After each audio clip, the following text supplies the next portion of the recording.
तो स्वागत है दोस्तों आपका एक बार फिर से नई वीडियो में। और आज हम जो है परमार सर के दिल्ली पुलिस के जीके की जो सीरीज चली हुई है उसका लेक्चर 12 जो है हम आज कंप्लीट करने वाले हैं। तो 1 से लेकर 11 तक जो है पीडीएफ हमने टेलीग्राम पर डाल दी है, आप जाकर वहाँ से देख सकते हैं। और अगर वीडियो अच्छी लगे वीडियो को लाइक कर देना, चैनल पर नए हैं तो चैनल को सब्सक्राइब कर लेना। तो चलिए स्टार्ट करते हैं। पहले क्वेश्चन थे, तो पहला क्वेश्चन है कि निम्नलिखित बंदरगाहों गलियारों को जो स्तंभ ए का, ठीक है जी, भारत को उनके सामरिक लाभ भी स्तंभ से जो मिलान करें। तो ये जो आपके बंदरगाह दिए गए थे और इस वजह भारत के सामरिक लाभ दिए गए, तो इनको आपने मैच करना था। तो ऑप्शन ये था आपका सही था, यानी कि ए का 3 था, यानी कि चागाब जो बंदरगाह है वो जो आपका पाकिस्तान को जो है दरकिनार कर मध्य एशिया तक जो है पहुँच है।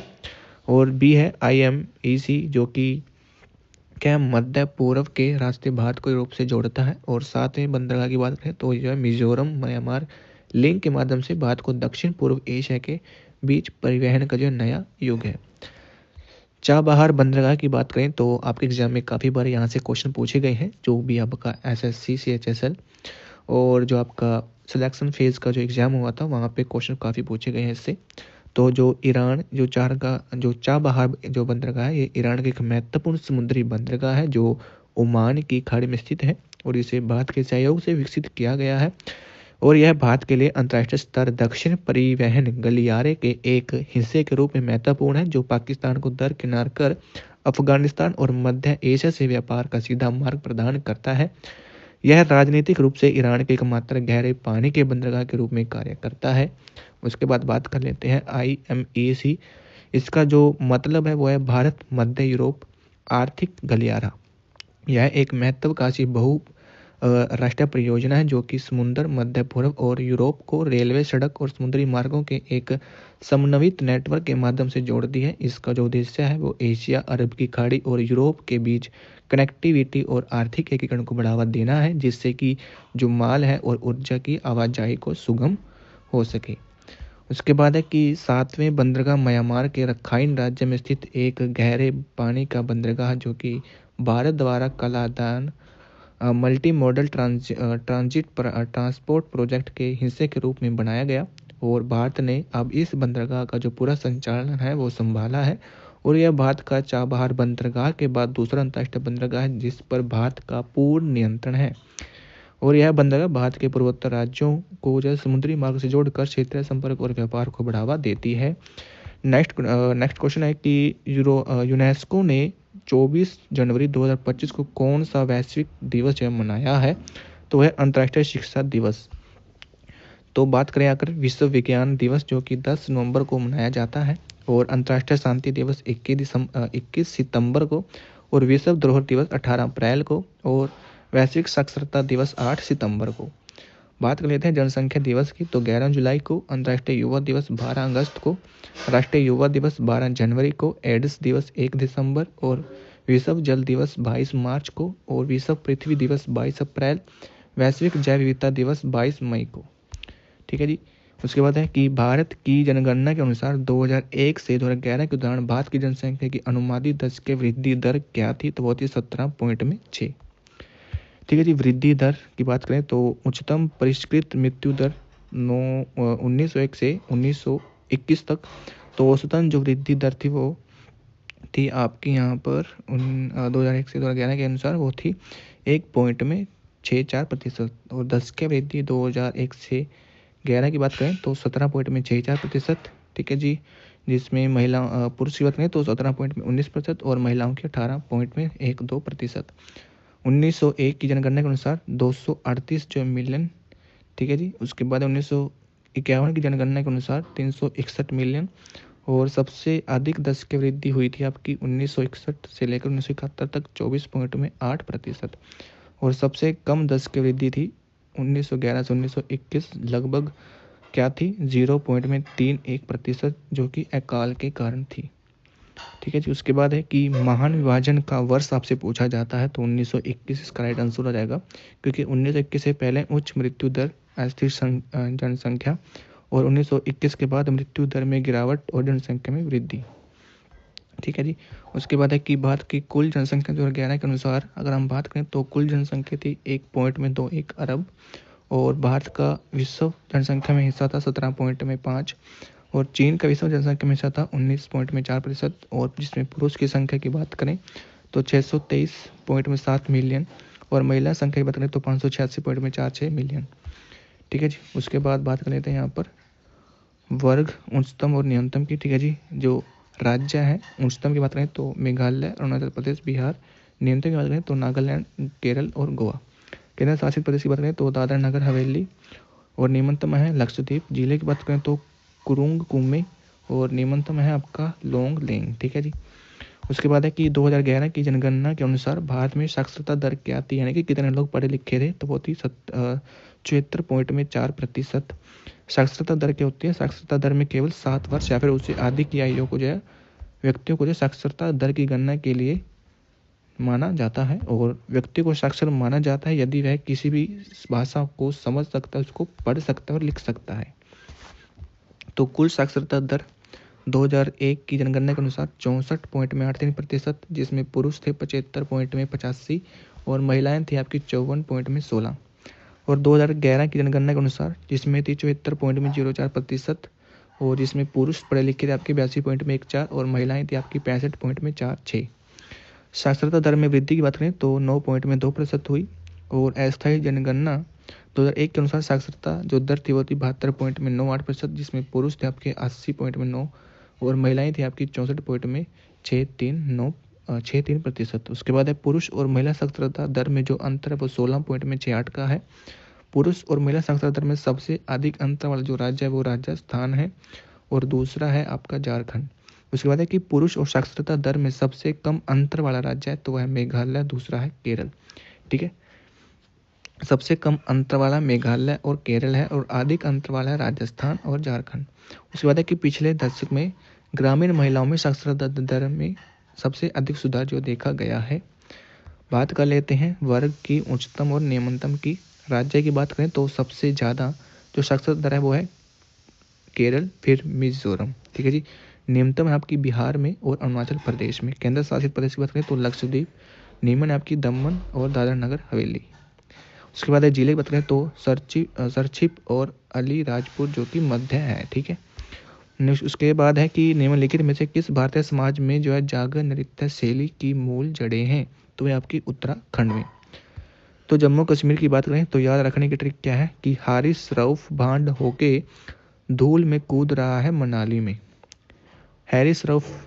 ठीक है जी। इसका रऊफ ईद यानी कि रमजान वसंत ऋतु में जो है के दौरान जो है महिलाएं पंक्तियों में खड़े होकर जो है इस नृत्य को करती हैं। और उसके बाद है भांड। भांड पाथेरे, यह एक क्या है नृत्य नाटिका है।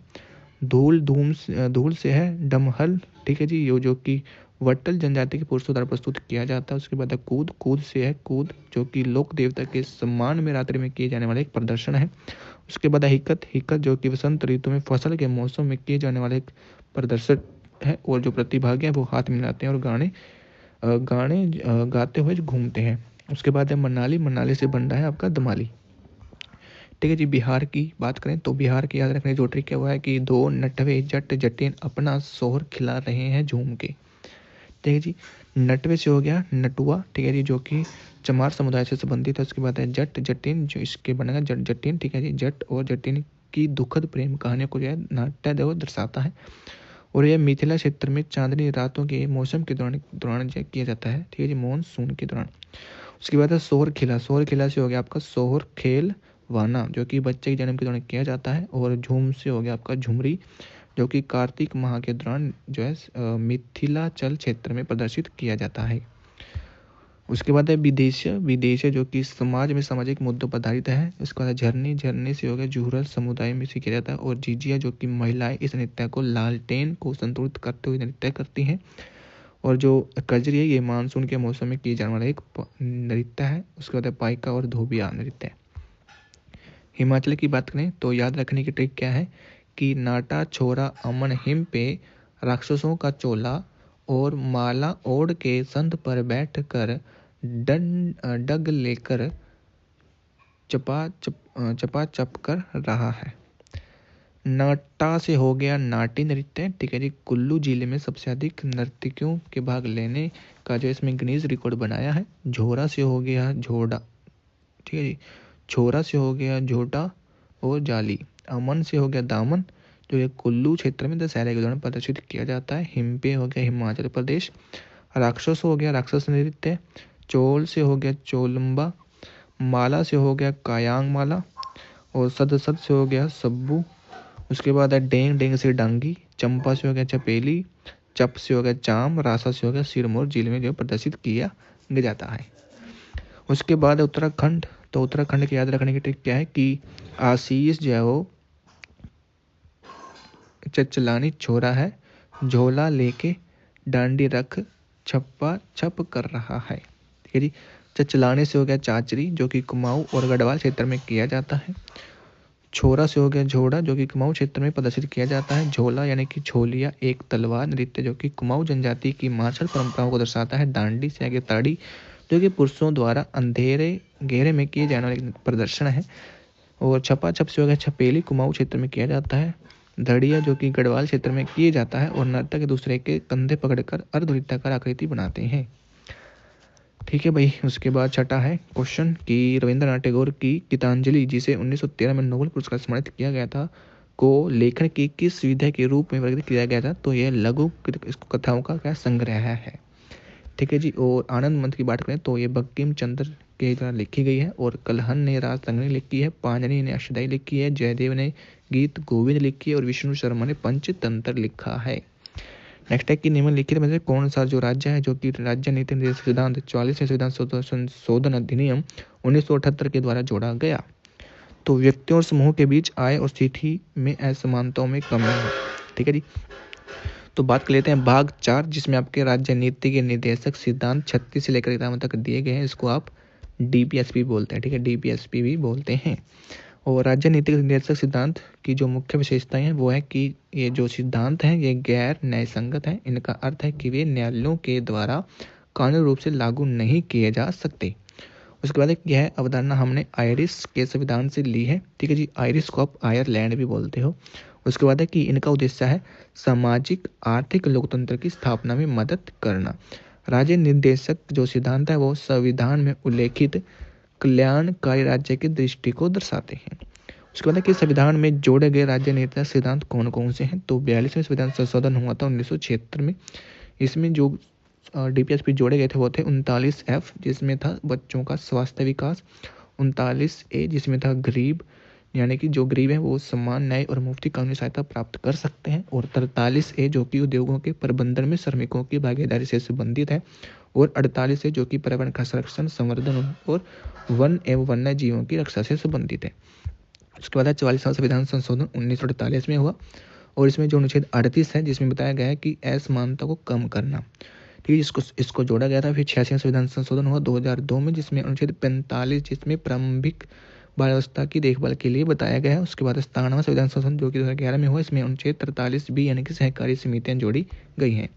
उसके बाद है नेक्स्ट क्वेश्चन कि निम्नलिखित में से किस वर्ष संस्कृत को भारत में शास्त्रीय भाषा घोषित किया गया? तो 2005 में, ठीक है जी। अब अन्य भारत में कितनी 11 भाषाओं की अगर हम बात करें, जो तमिल है उसको 2004 में, संस्कृत 2005 में, तेलुगु 2008, कन्नड़ 2008, मलयालम 2013, उड़िया 2014, मराठी 2024, पाली 2024, प्राकृतिक 2024, असमिया 2024 और बंगाली 2024। यानी कि ये जो भाषाएं हैं ये शास्त्रीय भाषाओं में जोड़ी गई हैं। और उसके बाद नेक्स्ट क्वेश्चन है कि भारत में सर्वोच्च न्यायालय के मूल अधिकार क्षेत्र के बारे में कौन सा कथन सत्य है? तो जो संघ और राज्यों के बीच जो विवादों का निपटारा करता है कौन? सर्वोच्च न्यायालय, ठीक है जी। तो भाग 5 में आपके सर्वोच्च न्यायालय के बारे में बताया गया है, ठीक है जी, जिसमें आपका है अनुच्छेद 124, 147, ठीक है जी। उसके बाद है कि न्यायाधीशों की संख्या कितनी होती है? मूल रूप से एक मुख्य न्यायाधीश प्लस 7 न्यायाधीश यानी कि टोटल 8 थे।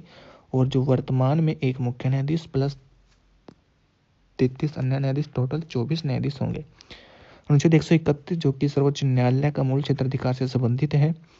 और सर्वोच्च न्यायालय के पास निम्नलिखित विवादों में जो है अनन्य मूल कानून अधिकार क्षेत्र है। तो उसकी बात कर लेते हैं। पहला है कि भारत सरकार या फिर एक या अधिक राज्यों के बीच विवाद हो जाए जब भारत सरकार और एक तरफ किसी राज्य या फिर एक राज्य को दूसरी तरफ या एक अधिक राज्यों के बीच विवाद हो जाए या फिर दो या फिर अधिक राज्यों के बीच में विवाद हो जाए। उसके बाद अनुच्छेद 132 जिसमें सुप्रीम कोर्ट का अपीलीय क्षेत्राधिकार के बारे में बताया गया है, यानी कि संवैधानिक मामलों में उच्च न्यायालय से अपील के माध्यम से। ठीक है। उसके बाद अनुच्छेद 133 जिसमें सुप्रीम कोर्ट का अपीलीय क्षेत्राधिकार है दीवानी मामलों में, यानी कि सिविल मामले जैसे कि संपत्ति विवाह तलाक आदि में जो दिए गए जो निर्णय वो हाई कोर्ट से सुप्रीम कोर्ट में अपील किए जा सकते हैं। अनुच्छेद 134 जिसमें अपीलीय क्षेत्राधिकार, इसमें आपराधिक मामले आते हैं। उसके बाद अनुच्छेद 137 निर्णयों की समीक्षा करना, यानी कि सर्वोच्च न्यायालय अपने स्वयं के निर्णयों का या फिर आदेश की जो समीक्षा कर सकती है। ठीक है। उसके बाद अनुच्छेद 138 जिसमें सुप्रीम कोर्ट के अधिकार क्षेत्र का विस्तार किया गया है, यानी कि जो संसद है वो कानून द्वारा सुप्रीम कोर्ट के क्षेत्राधिकार का विस्तार कर सकती है। उसके बाद अनुच्छेद 139 जिसमें कुछ रीट जारी करने की शक्ति है, यानी कि सर्वोच्च न्यायालय अनुच्छेद 32 के तहत दिए गए मौलिक अधिकारों के परिवर्तन के लिए रीट जारी कर सकती है। उसके बाद अन्य उद्देश्यों के लिए इसे संसदीय अनुमति की आवश्यकता होती है।